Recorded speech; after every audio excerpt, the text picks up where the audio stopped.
Hi, everyone. I'm so happy to see everyone online today. We have a great program for you this afternoon.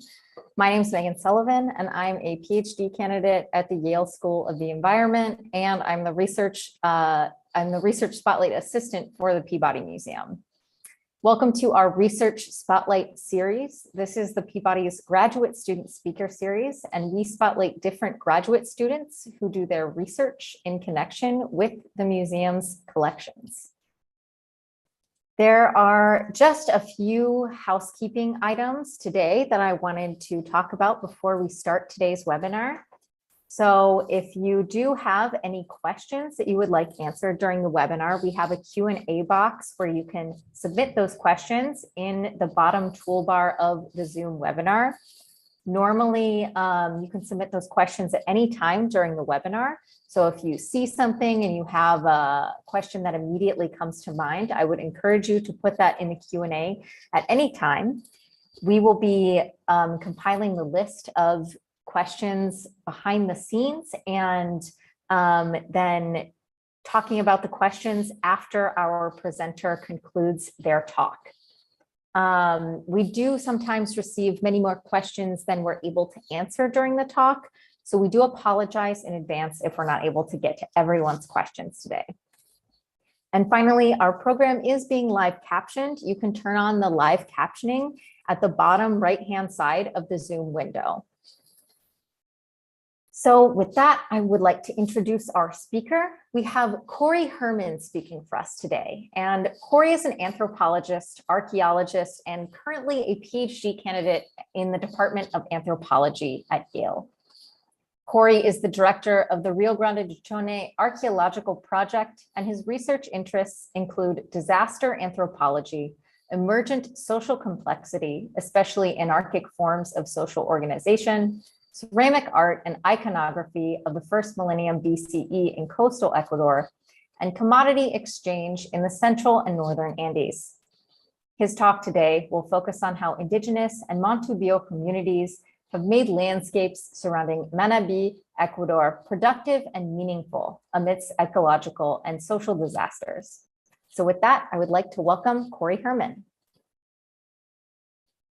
Good afternoon. Thank you for having me. Very much, really excited to be here. And yeah, we'll go ahead and get started. I'm just going to share my screen and we'll be on our way.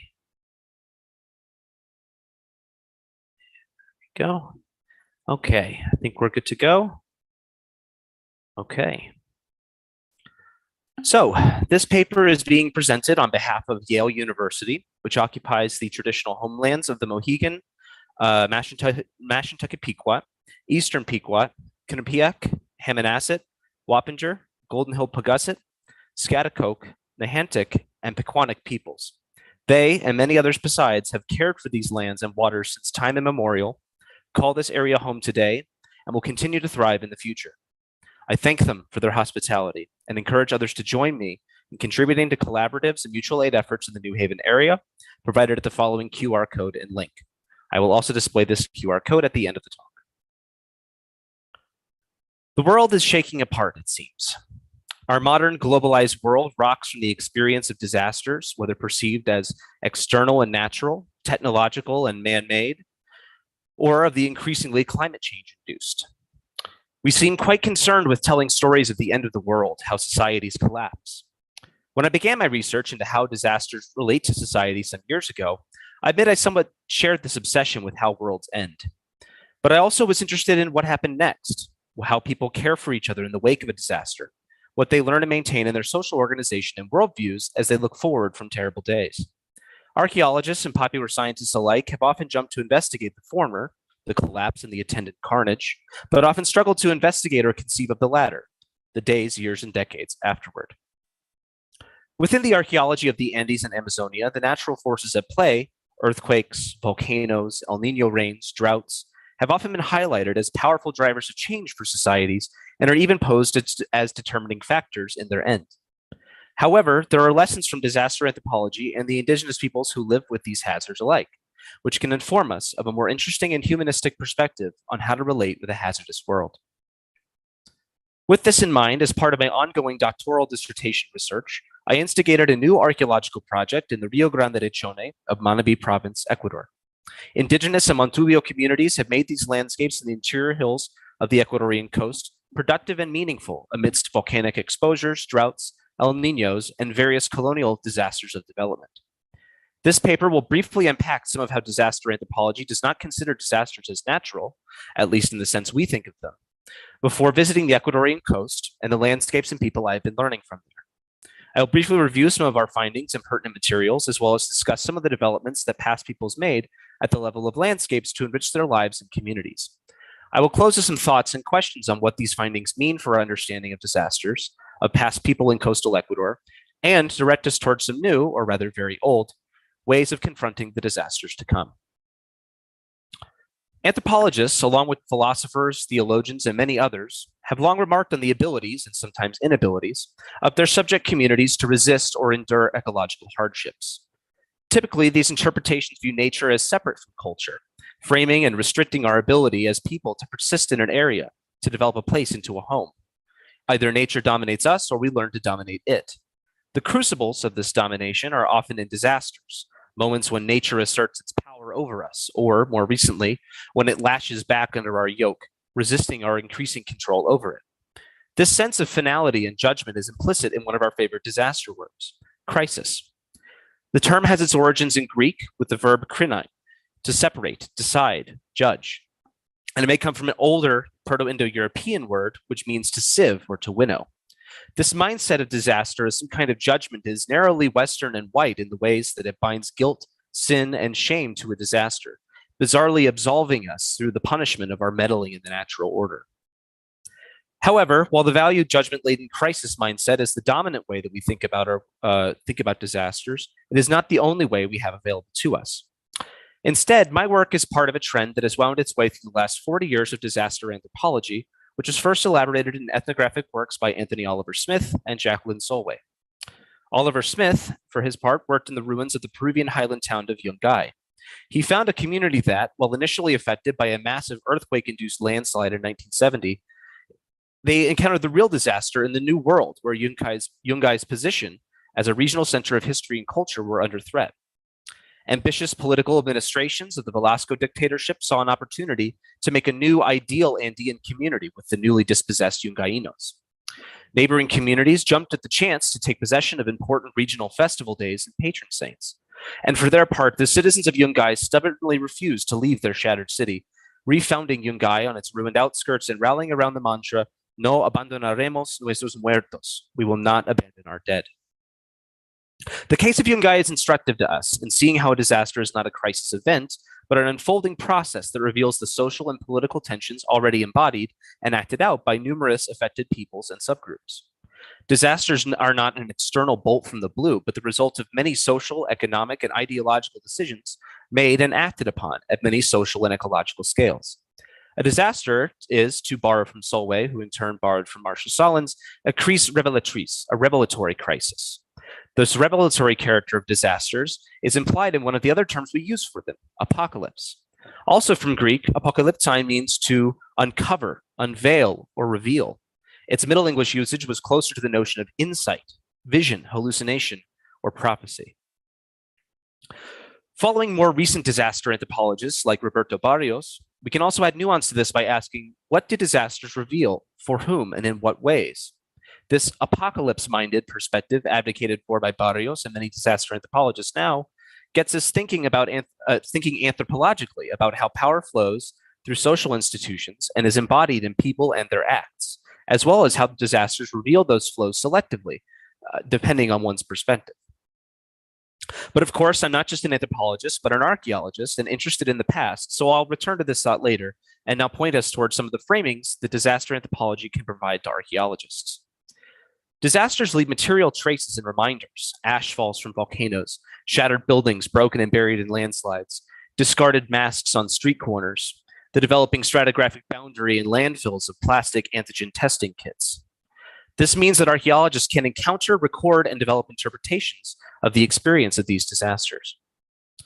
However, archaeologists have often fixated on the hazards of disasters, and these hazards are interpreted in the crisis mindset, as events which necessarily force communities into a binary decision that only the clash could love. Should I stay or should I go? Discussions of the resiliency or fragility of a society regularly boil down to how they do when the chips are down.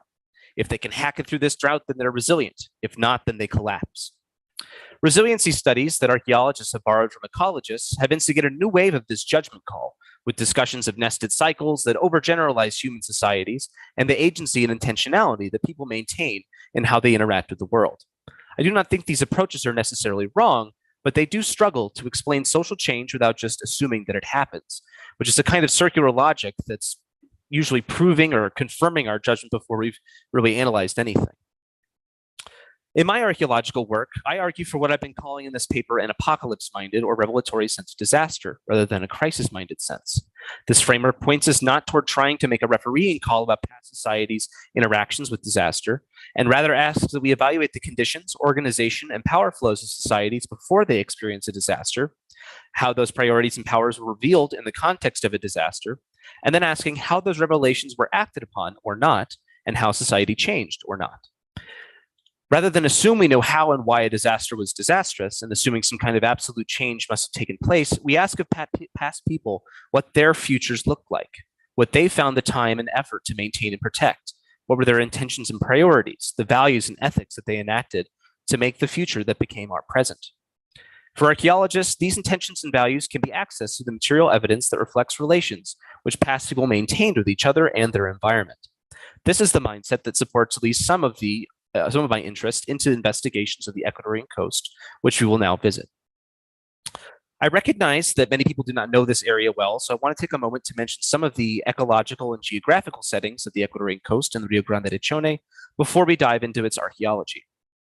So the coast of what is now Ecuador is roughly composed of the littoral fringe, the coastal Cordillera, this strip of green in here, known in the south as the Cordillera Chongon-Colonche, and the inner coast here, which is dominated by the southward flowing rivers of Daule and Babahoyo, emptying out into the Bay of Guayaquil.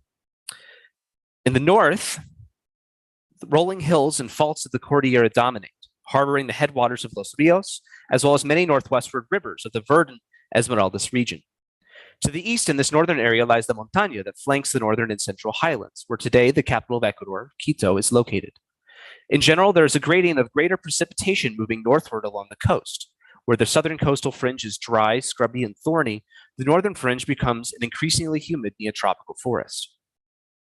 Generally speaking, the border between these two ecological regimes, where a sort of threshold between them is tipped, lies along the Rio Chone in central Manabí and the Bahia de Caracas, where it opens up. In the Rio Grande de Chone, the southern of several tributaries of the Rio Chone, fragmentary humid tropical forest persists amid modern deforestation, benefiting from the wetter microclimates that the Rio Grande's hills and tributaries sustain. This is the southernmost edge of this humid regime, primarily located along the steep hillsides and peaks of the valley, which are themselves the eroding remnants of 3 to 5 million-year-old seashores, beaches, and mangrove forests known as the Bourbon Formation to geologists. Where the Rio Grande drains into the Rio Chone near the modern city of the same name, the river partially feeds an immense wetland, La Segua, which is a major nesting site for migratory birds. The numerous ecological niches present in this region provide immense potential for healthy diets, diverse lifeways, and meaningful lives, both past and present. The other aspect of the Ecuadorian coast pertinent to our discussion is its exposure to occasional volcanic eruptions from the neighboring highlands, some 150 to 200 kilometers distant. The coast, and especially Manabí, is periodically buffeted with ashfalls known to geologists as Tephras from one of the most volcanically active places on Earth. Numerous volcanoes are attested historically, archaeologically, and through absolute dating of past eruptions by volcanologists. There are several notable offenders here. Huayllapichincho with several eruptions in roughly 1700 BC and 900 AD, Pululawa in 467 BC, more or less, Niño Wilca a few centuries after that, and Quilotoa about at 1200 AD. While these eruptions certainly were affecting the lives of highland peoples, depending on wind and weather conditions, these ashfalls can be blown to the coast, leaving deposits that may vary from a light dusting up to 30 centimeters of microscopic volcanic glass. In low quantities, these tephras can be managed and even utilized to improve soil quality. But at some point, which is then contingent on a person's, family's, community's constructed exposure, ecologies collapse, Plants domesticated and otherwise die off in the region. Animals abandon the zone, and people are forced into making choices around leaving or returning periodically, things like that, which of course are reflections of what connections they have, where and how and for how long they will migrate elsewhere, and how their societies are organized. Devoted agriculturalist families will have different decisions to make than foragers and hunters, for instance. Now that we've discussed very briefly the setting and stage of the Ecuadorian coast, I want to turn now to the archaeological work that's being undertaken in this area. The Proyecto Arqueológico Río Grande de Chone, or PARC, has consciously chosen the Rio Grande de Chone as its region of investigation along three lines of inquiry. First, it seeks to establish an archaeological sequence for the Rio Grande de Chone in order to better identify the peoples present and interacting with their contemporaries in the coast of Ecuador, the neighboring highlands, the Amazonian slopes beyond that, and their now Colombian and Peruvian neighbors to the north and south. Second, it seeks to understand the nature and impact of stochastic volcanic eruptions which occurred in the highlands. Following from a prior discussion, what were the priorities of people living in the Rio Grande and beyond, which were revealed and acted upon with the ash falls of highland volcanoes?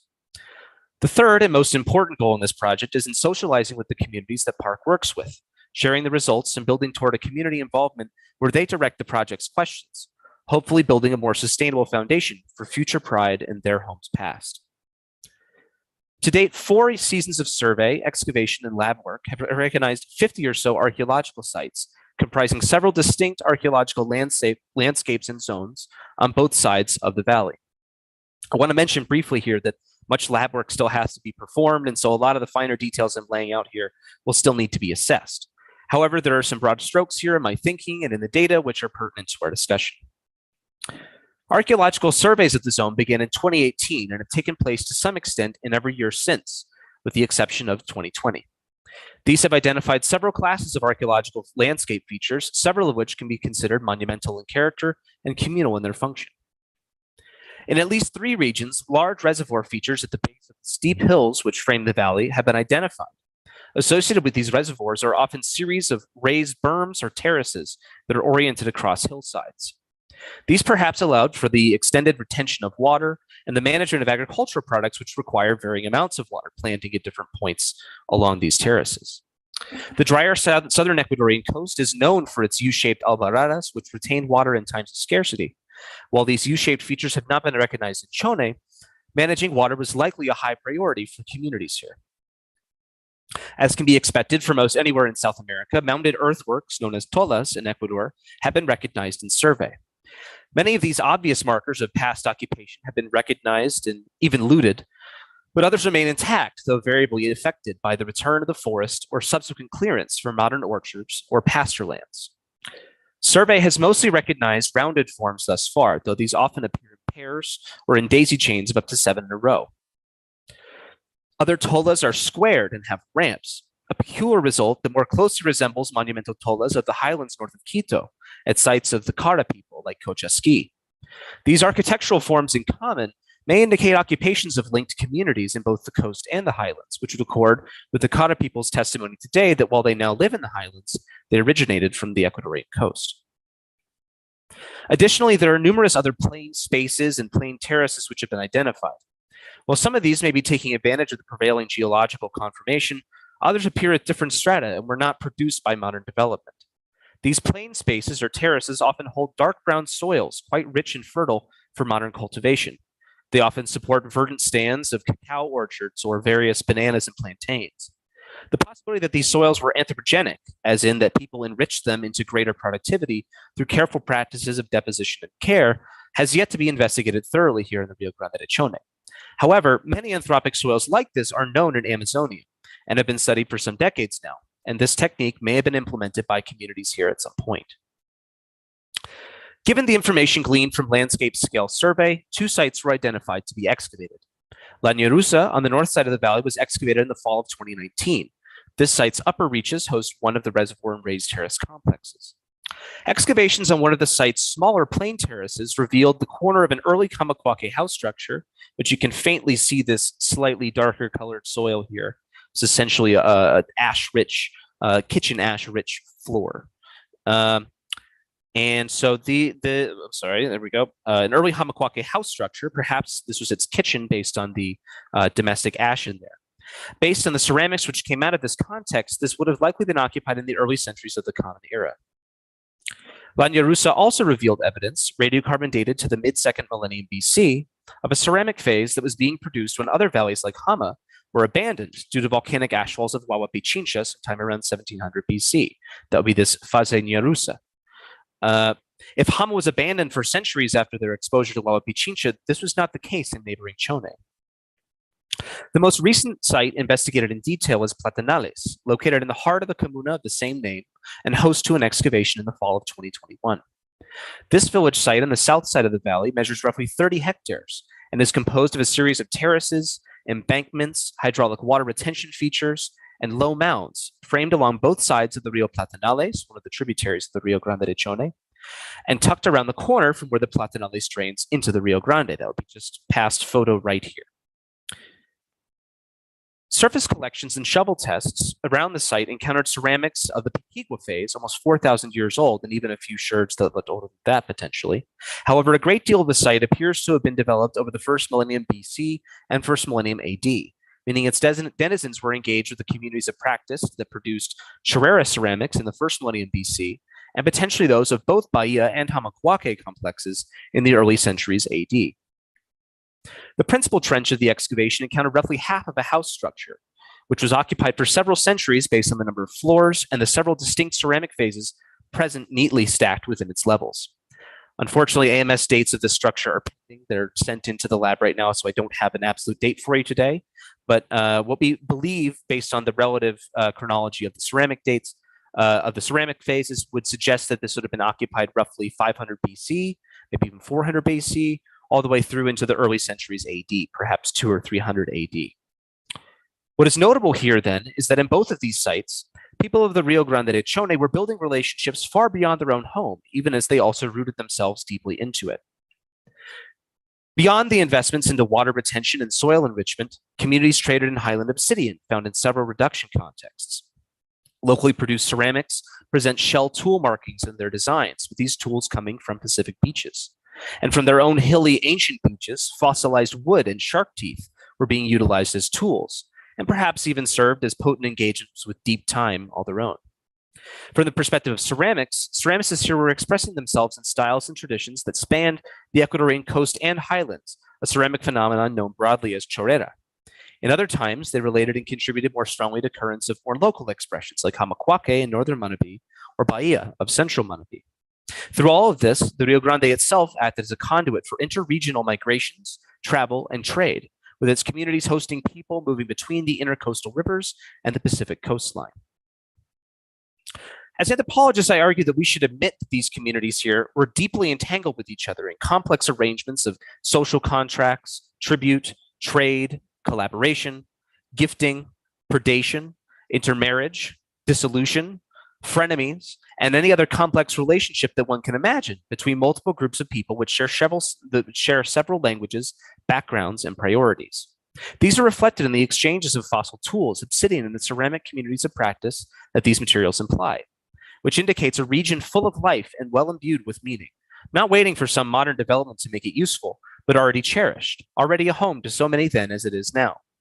Making judgment calls about the complexity of a given society often ignores just how complex life in any world with people can be. The evidence so far also points us toward new enrichments of our understanding of volcanic exposures on the Ecuadorian coast. Established research in the Hama Valley by James Seidler argues persuasively for severe exposures of 20 to 30 centimeter ashfalls, which buried settlements and societies in Hama under too much Tephra to remain living there in the aftermath. Communities would return eventually, but have only been identified after hiatuses often well over a century, even more like 3 or 6 centuries. But at Platinales, it appears that this home structure that was encountered was built after the eruption of Hululawa. The stratigraphy suggests actually the presence of a Tephra-laden soil, which was then preserved preferentially by the establishment of the structure. Recall as well that Llanyerüsa's ceramic assemblage implies occupation of the Rio Grande at periods when Hama was also abandoned after a different volcano erupted. These results suggest that volcanic eruptions were not evenly experienced on the Ecuadorian coast. While the punctuated social trajectory of Hama may well have occurred, other regions such as Chone were not necessarily as strongly affected or exposed to volcanic ashfall as Hama. There are not exposures of thick tephras in Chone, and the presence of domestic structures directly atop these more liminal deposits suggests that new settlement was underway shortly after the eruption of Pululawa. This means that we need to complicate and expand the narrative of volcanic disasters in society on the Ecuadorian coast, in the past and present more generally. Given the data at hand from Hama alone, it is tempting to interpret northern Manabí as having this punctuated trajectory of occupation and abandonment. However, if Hama's exposure is only representative of one relatively narrow region of severe exposure, and their neighboring areas only a day or two walk were relatively untouched, this opens up new questions about migration and social obligations at crucial moments of need for many communities. Is the structure built at Platinales after Pululawa evidence of a new migration from Hama? Were communities able to bring in refugees from these communities, or did communities whole cloth decide to move elsewhere, to southern Esmeraldas perhaps, to their north? Were communities leaving Hama atomized, or did they stick together along bonds of clan or community? How can we see these effects from one of their relatively unscathed neighbors? At the level of commodity exchanges and in ceramic producing communities, did this abandonment of Hama socially impact exchange routes in obsidian or in ceramic vessel production and cultural expressions? Or were these relatively unchanged by volcanic activity and changed from social factors and histories in the region instead? At the level of landscape, what are the utilities and exposures to risk that these various landscape developments, these water retention features and raised terraces, what are their exposures to risk that they have relative to volcanic tephras? Is water control and movement a priority that's threatened by exposure to volcanoes? Or did they help with its management through tephra removal and even placement, perhaps even adding to the soil's fertility? And of course, how are these projects organized and managed? Were they managed on behalf of privileged groups of people, or chiefs, or something like that, or something more to the common good, something more horizontally and redistributed, horizontally arranged and redistributed more equally? And did this long-term social memory of the volcano's exposure provide opportunities for the social contract to be renegotiated along lines of more equality and horizontal redistribution, or in the pursuit of more hierarchical organization? All of these questions are still under consideration in the project, And even the two sites that the project has excavated so far cannot fully answer these weighty social questions. However, they do provide a great deal of information for us and help us direct these questions to new depths in future research, while steering us away from just so determinist stories that give us easy and insufficiently human answers. I know that I've covered a lot of ground here, so I just want to briefly sum up with a few takeaways that I'm increasingly getting out of doing this research. If we listen to indigenous voices and experiences, world-ending events do not have to be world-ending, but they do require us to think seriously about, dream of, and fight for a future. It is no exaggeration, and it is one that many indigenous scholars maintain, that the world ended for them 500 years ago. Yet they found their way, despite physical and cultural attempts at their annihilation, in the manifest disasters of colonialism. They were and are intentional in their future making. They searched for, made, and continue to make futures for themselves. If we want to change our present, we must change our future. Learning to seriously engage with the past can guide us in that change. Additionally, in this endeavor of archaeological research, I see myself as a guest to lands, histories, and stories that are not my own, and a witness then to the manifold stories of meaningful life in the Ecuadorian coastal interior. There are all kinds of stories that the Rio Grande de Chone, just like anywhere, can tell us of these histories. Tales of active survivance, of resistance, of refusal, of accommodation, of annihilation. Some of these stories are quite recent. What I am calling a disaster of development is ongoing in the Rio Grande de Chone as rural communities in the zone continue to grapple with the open-ended damages of the damming of the Rio Grande in 2014, which profoundly affected infrastructure, land, and the comunas of the Rio Grande. Again, when I listen and learn from them, I see ways revealed that can get us through the disasters to come. To start by trusting our neighbors, building community solidarity, developing projects of mutual aid together, and cutting new roads, often literally, that allow for livelihoods to continue into the future. I personally also believe that this means more of the social contracts that we live under deserve to be reconsidered for the good of all in our community, not only the few. This project has begun to establish a foundation of understanding in this landscape where archaeological investigations connect in service to building these narratives and supporting these communities. What will come next, and what I'm most excited about, is working even more closely with the communities of the Rio Grande to ask those questions that mean something to them, to ask what kind of futures they want to prefigure, and to make new investigations into the places that help them tell those stories. Thank you for your time.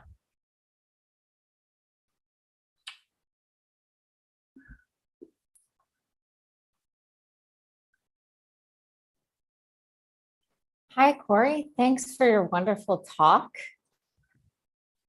Thank you. Thank you very much. Thanks for listening. If there's Yeah, anyone out there of still. course. Yes, definitely. We still have a lot of people out there. Oh, good. I wanted to start off our Q&A session with asking a really broad question. This is maybe super basic, but as someone who's not an archaeologist, I was wondering how you find archaeological sites, or do you choose them in some way? What that process is like. Sure. So, there's a lot of different ways that archaeologists have done survey and would look at a site like this, a region like this in the neotropical forests, which, often the struggles there in identifying sites are, you have a lot of soil that gets moved around. You have a lot of ground cover, forest cover. You have things can often get wet and difficult to move around in. And then even then, if you have, maybe some sort of site where you are, it's difficult to identify its extent or its depth of occupation because it's covered by leaves and trees and everything too. So there's a lot of choices that we make in identifying these sites. Mostly what that looks like, at least in this project, is to act more socially and really just to wander around and ask people, hey, have you ever seen anything in your backyard?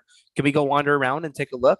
So it really becomes a sort of a social affair, of asking people how they engage with the past, if they recognize certain features or, archaeological sites. Some people often have, their own little house collections of things that they see, especially in the rainy season. There's new exposures, there's new estuaries that get cut and things, and then something falls out, and so, hey, there's some sort of site or a cache or an offering here of some kind, or even a house floor or things like that. And so a lot of our discussions then are in kind of following up with communities and being that open service engagement of saying, hey, let's go take a look at this, and then you record it. So it's a little bit more opportunistic and social than I think other projects that certainly will go and they'll regiment out a grid, and then they'll say, okay, we need to sample these areas, specifically to see if there's, density of sites. I have different questions, and so I don't usually do site survey that way.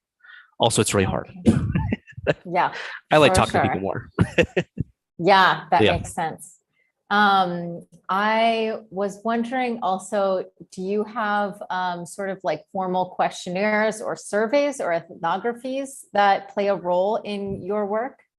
I don't have any questionnaires explicitly put together. I mean, we obviously, will have kind of open-ended interviews with people about, things that they encounter. Quite often, I think about, this modern disaster development. It really does merit, a separate or a linked project of an ethnography that would be done to actually conduct formal interviews to really drill into how people conceive of this modern disaster that's been taking over. There are winners and losers in any disaster, and so identifying that sort of social field and seeing this as the latest in a long line of disastrous stories that could be told there is definitely something I'd like to do in the future. But we don't have any formal questionnaires and things just yet. But I sure would like to in the future. Okay, great. Thank you. Another question that just came in from an audience member, Andy, is can you say something about the picture on the slide of the petrified wood that was labeled artist's tool? Oh, yeah, I can go back to that. Hang on, Okay. I do. 1 second here. I'll go back to that. And so this was an interesting artifact that we ran into in survey deeper into the valley in an area called Cognaque. And this piece of petrified wood, specifically, you see it has a triangular shape. It actually fits perfectly in your hand. And you can just barely see kind of on its left side, there's this little, it's almost like a little fingernail of rock that's been stuck in that. And I've looked at this, and it's actually all along that side. Then you can see a little bit of this sheen that looks like it's actually been used to polish ceramics. And then what I was thinking with this then, with that, you could actually engage this little fingernail, and then that could allow you to do these beautiful post-fire incisions that then we see in a lot of Churrera iconography, especially in like the production of those ceramics. It's really a gut feeling, and it's one of those things that I'd love to take these ideas to modern communities and ceramic communities. There are people who work in some other towns nearby, just south of Chone, that I'd like to talk with about these ideas. Say, is this really? Am I for real, or am I making this up? But it just had that effect that we actually thought it was a ceramic shirt because it has about the same size and dimensions. But then when we washed it, we said, oh, this is petrified wood. And we have several other tools. We have actually a projectile point about this big. I don't have a picture of, unfortunately, that was made out of some sort of light petrified wood as well. And we had these fossil shark teeth too, which are really fascinating to see. Identifying these deposits too is something else that we'd like to do in future research. And that just comes down to, more survey, more talking to people. A couple of people on the project have some ideas about where maybe we can find some of these shark teeth. And so, being able to identify that as maybe a production, a site for, people gathering these free tools, basically. I mean, shark teeth can still be sharp when they're fossilized. And so they can be pretty handy for that. So free lithic, I don't have to go make them. So yeah, good question.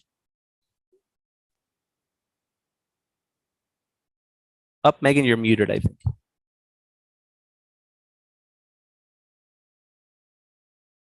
I can't hear you now, unfortunately. Uh-oh. Let me get back to the acknowledgements there too while we're waiting here. Let me see if I can find another questions in the chat too. Corey, I can jump in here from behind the scenes and share another question while Megan's getting her sound ready. Thank you. Sure. So another question that came in is, what does Tephra-laden soil mean for agriculture? Is Tephra devoid of nutrients, and would reoccupation of affected regions require waiting until soil nutrients were replaced by some other means? That's a good question. And so basically these Tephras can help actually bind the soil better together and maintain, help fix nutrients better in proper proportions. If you have them as Tephra laden, and there's obviously some mixing and active work you'd have to do with these soils to make them productive, then actually they can be quite fertile. I mean, we think about like really fertile volcanic soils in places like Hawaii, Papua New Guinea, Ecuador. And so that's been proposed that maybe these volcanic soils and volcanic eruptions in general on longer terms, longer time scales can actually help support and replenish and nourish these soils to be more productive than they would be otherwise. However, there's also this question of potential anthropogenic soils in there too. And so what I really need to do is I need to pull a soil scientist, a pedologist into it to help me actually piece that stuff together and work on these hypotheses. As I mentioned, people have been doing that for about 20 years in the greater Amazonian, or like in Brazil or in Peru. And so really, the question then is, did people on the Ecuadorian coast, they're all but in contact with people on the Amazonian side throughout prehistory. So did this technique make the hop over with people, or at least with, ideas and with communities who were moving between those areas? And then could that help, bolster some of the soil longer term, which really means that people there today are the inheritors of, thousands of years of cultivation and enrichment. They're the heirs to this, which is pretty incredible. So, but a great question. So, I mean, in the short term, it can really do a lot of damage, but under medium and long terms, it can really be quite enriching to the soil. Good question. Hey, I'm trying to jump back. Okay, Megan's back. Okay. Sorry about that. Technical no moment on my end. But yeah, I was wondering if the Tephra and the volcanic ash that you were just talking about, does that affect the objects that you find in the soil? Like, is more Tephra-laden soil? Oh, you just cut out again, I think. But I'm getting the sense of your question. Yeah, sorry, it seems like it cut off again. But yeah, no. So this is something also that I need to look at a little bit more in terms of different regions. I mean, in this wetter area inside the hills, stuff is, ceramics are a little bit more chewed up, to put it, not to find a point on it. They're definitely much more heavily eroded. That could be partly due to extra moisture that's being kept in this area. versus, out in drier areas further to the south or even closer to the littoral. It could also be partly due to maybe some sort of chemicals and stuff that are actually leaching into the soil and doing extra damage to this. And sometimes we do find these concretions and stuff that get attached to sherds that, maybe, could be part of this chemical reaction, the end result of it. And even if we pop, to areas just next to Chone, but, not in this, wetter area, ceramics do appear to be in better shape. They preserve better, and designs and things are in better shape. So there's definitely something different going on in the different ecological niches. And yeah, it's definitely possible that Tephra is playing a role in the artifacts and affecting those. Like I said, I have a lot more lab work that I'm still going to be working on, and that's going to be one of those things that I'd like to tease out a little bit out of this. So, because it helps us with visibility, and the visibility of these sites and people recognition of them. So yeah. I think Megan's, once again, we can't hear you. Yeah. All right. I'm Yeah, sorry. I'm gonna just jump in here real quick. Turn my video on so people can see this disembodied voice. So I'm David Heiser. I'm Director of Student Programs here at the Peabody. And I will ask another question here.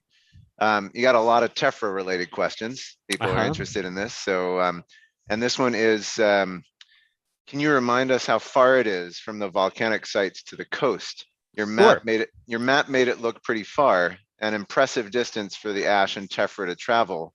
And then kind of a related question, were 30-centimeter Tephra events common or rare? Because that seems like a lot. I guess that seems like a high amount of like 30 centimeters is a big layer. That's a lot. Yeah. I mean, that's you don't want to be on the underside of that. And so, yeah, so in general, these volcanoes, are really around Quito, and then there's a couple in the Central Highlands as well. And so as the crow flies, yeah, these are about 150 to 200 kilometers away from the sites that we're studying here. Maybe a bit closer to 200, 250 to the actual beaches, the extent. And so we're a little ways in. And so, yeah, so it's a pretty good distance. And at that point, you have to keep in mind that several of these volcanoes have really high volcanic explosivity indices.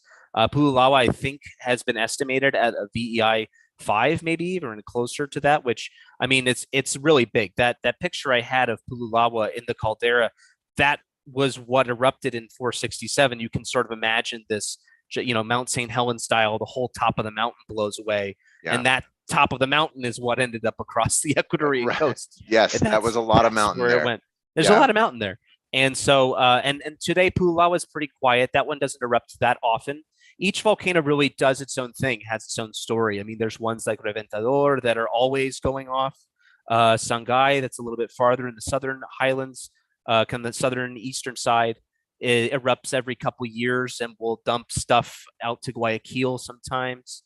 And then other ones like Cotopaxi that people know, or Pululawa, those erupt on the scale of hundreds of years. Wawa Pichincha is a little bit more active, but itself is actually, Wawa Pichincha is baby Pichincha, and there's actually older ones that are right next to, and that's really on the west side of Quito. If you go to Quito, the Teleférico, they have like a little gondola that takes you up the side of Pichincha right there. So they're really in the belly of the volcanic beast, as it were. And yeah, these 30-centimeter tephras. So you would see these happening, maybe a certain place, especially if it's closer, could get buried, every couple centuries or something like that. But there's, and sometimes a little bit more. But, like I said, there's archaeologists are starting to grapple with this, and ask, what does that mean for people in the highlands as well, as they're getting buffeted with this repeatedly, yet they have obsidian. They have an interest in living here. They have interest in thriving in this area anyway. And so they're not going to let volcanoes stop them. And so there's really great cultural anthropology being done with people living on the sides of these volcanoes as well. And sort of basically, taking this risk and saying, well, we have many generations of productivity, but we may just have to watch out for when we hit the whammy, so to speak. And then that becomes a question of, okay, how do we make sure we get back to this as a community?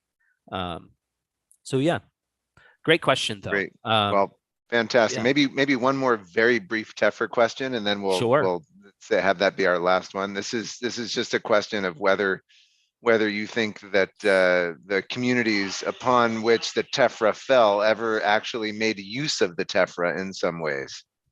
That's definitely still an open question. It's certainly plausible. And it's something that I'd be curious to see, as I say, there's the places in Hama that are getting blanketed with big things and big dumps of it. So the ecology is collapsing for them and they're having to find somewhere else to go. But you could imagine that if you're only getting a little centimeter, that's a couple sweeps, with a broom and hey, now I have this soil, maybe we can, and actually then that becomes a process of learning, if this actually can enrich your soil, make things better. And then that becomes this open experimentation as well, that you could very well end up with people winning out in a disaster scenario like this. And it really just comes down to human ingenuity and creativity to make lemonade out of those lemons, so to speak.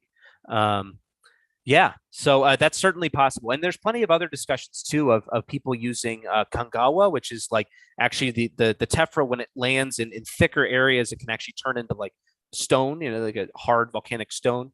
And that can be turned into bricks for, architecture. So then a lot of highland communities will have stone because they have really thick, they're getting to half-meter, dumps because they're right next to them, but then those end up hardening into stone that they can build their homes out of, so definitely a lot of reutilization and a lot of use that can come out of it. So it just comes down to asking those questions, and it's definitely something I'd like to pursue and look into more. So yeah, good question. Well, fantastic, Corey. Keep asking those questions. I remember when that's what I like to do. I remember when you first arrived here at Yale. What, maybe 5 years ago or so, and 6 years ago. 6 years now. So yeah, I remember talking with you right then about your interest in your research, and it's fantastic to see this coming full circle and to see the projects you've been involved in, the work you've been able to do. I also really love the way you frame your work around these sort of social constructs and where you're not just going in and digging a pit and seeing what you find, but you're very mindful of the communities you're working within. You're very mindful of the sort of kinds of things that the people who lived thousands of years ago might have been thinking about, might have been dealing with, and framing this in terms of a sort of disaster response is really compelling. So thank you very, very much for giving us this talk today, and a lot to think about. Thank you for the kind words, David. And thank you, Megan, as well, for your help, and Jesse and Chris and our captioner as well. I really appreciate that. And yeah, thank you so much for having me. Indeed. And I just want to say briefly, a quick thanks to Megan. In fact, I'm sorry that Megan's line dropped here for this call, but this represents our final research spotlight talk of the academic year, and Megan has done a phenomenal job coordinating that and leading that charge. So thank you, Megan. Hopefully you can actually hear this, and thank you, Corey, and thanks to everyone who was on the webinar today. Be on the lookout for more research spotlights and other programs coming up soon. I do believe that there is another talk coming out of the Peabody Museum next week, and so if you're on our email list or social media, you will hear about that as well. But again, thanks to Corey, thanks to everybody. Have a great afternoon. Thank you, everyone. Take care.